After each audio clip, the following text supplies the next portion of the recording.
Well, technology giants Sony, Apple, and Google have all faced major scandals in recent weeks that raise a host of questions about privacy in the digital age.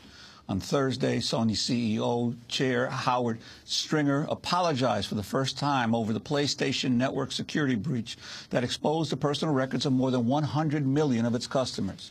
Meanwhile, Apple is still responding to the fallout from the discovery that its popular iPhone had been designed to secretly track a user's location and store information on the device for a year without the user's knowledge.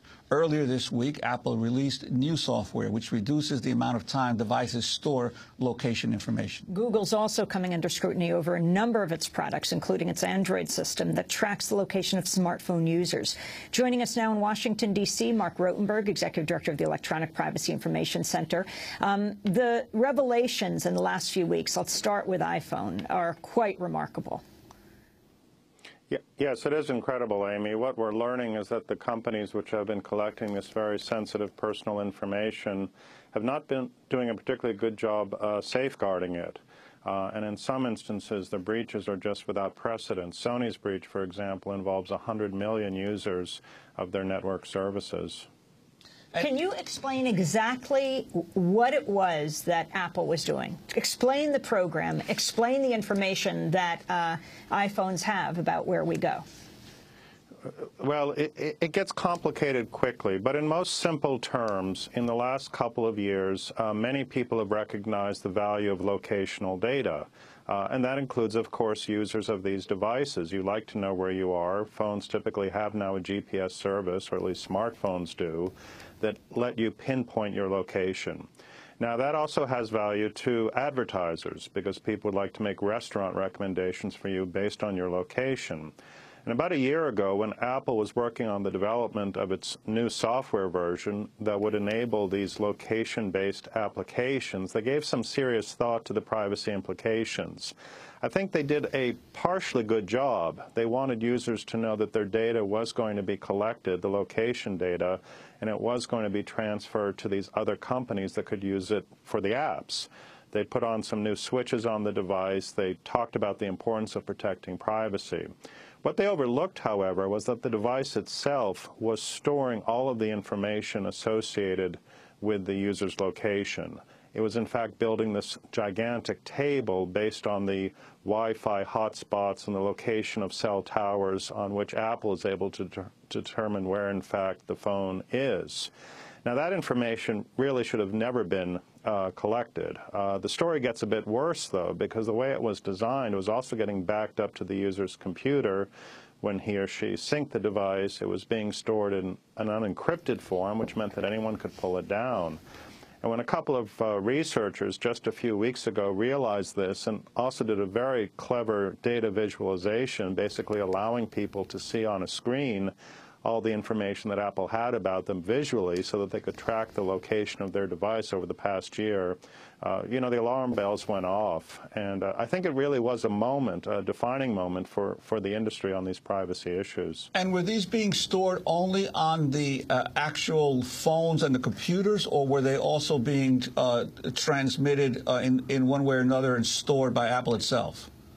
Right. Well, that's also actually a very important part of the story. One of the things that Apple and Google and others are doing is trying to build an enormous map of the location of Wi-Fi hotspots and cell towers in the United States, around the world. They do this because actually it makes the services a bit more efficient. It also relieves them of the cost of having to pay other companies for that information.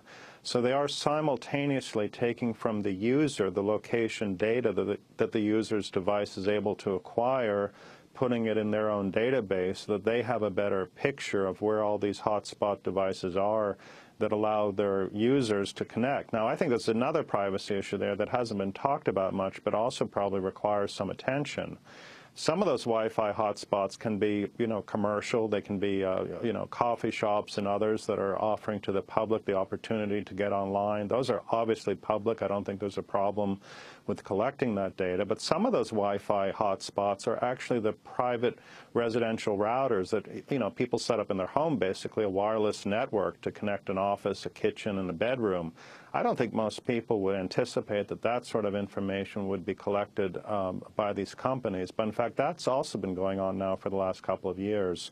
And I think that deserves some attention as well. And so obviously there's the potential for the government then to obtain this information if it wants to investigate the potential comings and goings of anybody who's using an iPhone or an Android phone as well, right? Yes, well, and I think this is another critical point, of course, because a lot of people who talk about privacy and the Internet and new technologies tend to draw a pretty sharp line between the activities of government and the activities of the private sector, and they simply assume that what the private sector does doesn't have much of an impact on government surveillance. But I think what we've seen over the last couple of years is almost the exact opposite. In other words, the private sector, through the design of these devices, can do much of government's surveillance work for it. It would have been impossible, for example, I think, for the government to build the kinds of databases that are being built today in the private sector on locational data. And of course, once those databases are built, you know, then you have a subpoena, you have a warrant, you have a national security letter maybe, but there are various techniques that the government uses to get access to that data, which is part of the reason that we actually feel so strongly that these companies really need to minimize the collection of this personal data. They simply should be keeping less information about how people are using these new devices. Mark Rotenberg, a hearing is coming up in Capitol Hill. We only have 10 seconds, but what about Sony not revealing that 100 million of its users had their privacy, their credit card information out, and they didn't reveal it for more than a week? You have about 10 seconds to respond. Another extraordinary story. I think the bottom line here is that there really has to be more done to put the responsibility on the companies offering these services to protect privacy. It really is not something today that the consumer, that the Internet user will be able to do for himself or herself. Mark Rotenberg, I want to thank you for being with us of the Electronic Privacy Information Center. I'm Amy Goodman with One.